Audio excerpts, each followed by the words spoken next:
آج میں اپنے چینل میک ٹی وی پہ مولانا روم علیہ الرحمہ کی ایک آیات میں سے نوح علیہ السلام کا بیٹا ایک بیان کروں گا۔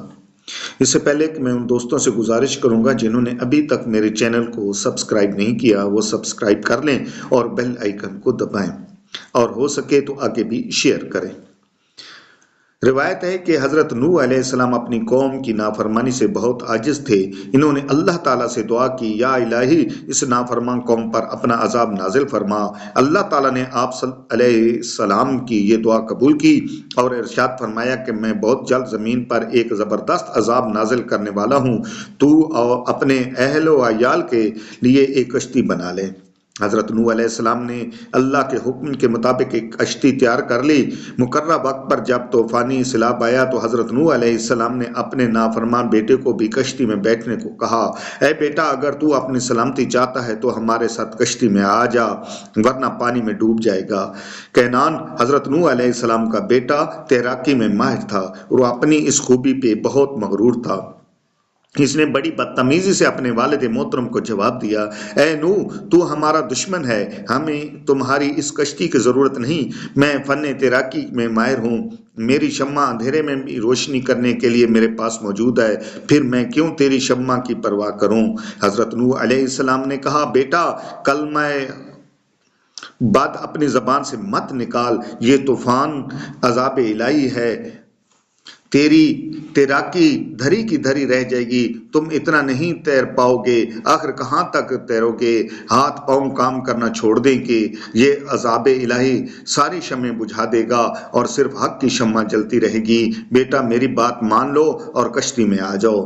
کینان نے ہنس کر کہا، اے نوح علیہ السلام تو میری فکر نہ کر، میں سب سے اونچے پہاڑ پر چڑھ جاؤں گا اور پہاڑی کی چوٹی تک پانی کبھی نہیں پہنچ سکتا۔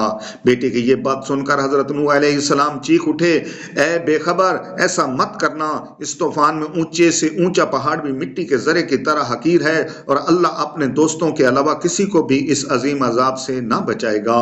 میری بات مانو، ضد اور غرور چھوڑو اور اس کشتی میں آ کر بیٹھ جاؤ، سلامت رہو گے۔ کینان نے جواب دیا، اے نوح علیہ السلام میں نے پہلے کبھی تیری نصیحت مانی تھی جو اب مانوں گا، تو مجھ سے اس بات کی امید کیوں کرتا ہے کہ میں تجھے سچا مانوں گا؟ یاد رکھ میں دونوں جہانوں میں تجھ سے الگ ہوں۔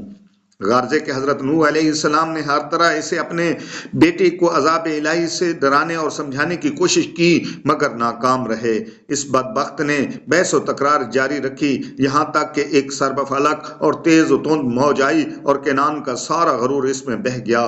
بیٹے کا عبرت خیز منظر دیکھ کر آپ علیہ السلام کی آنکھوں میں آنسو آ گئے اور فرمایا، اے رحیم و کریم اور تمام جہانوں کے مالک، تو نے مجھ سے وعدہ کیا تھا کہ میرے اہل بیت اس طوفان سے محفوظ رہیں گے، پھر یہ کیا میرا بیٹا ہی؟ حق تعالی نے جواب دیا، اے نوح علیہ السلام جسے ہم نے غرق کیا وہ ہرگز بھی تیرے اہل بیت میں سے نہ تھا۔ دیکھو جب تیرے دانت میں کیڑا لگ جائے تب تو اس دانت کو اکھاڑ دے، بے شک وہ تیرے وجود کا حصہ ہے، لیکن جب وہ تکلیف دیتا ہو تو اس سے بیزار ہو جاتا ہے اور خود سوچتا ہے کہ اس کا نکال ڈالنا ہی بہتر ہے ورنہ باقی دانت بھی بیکار ہو جائیں گے۔ یہ سننا تھا کہ حضرت نوح علیہ السلام اللہ کی بارگاہ میں سجدہ ریز ہو گئے اور کہنے لگے، اے میرے پروردگار میں پناہ مانگتا ہوں اور تیری ذات کے علاوہ ہر غیر سے بیزار ہوں، پس تو مجھے معاف کر دے۔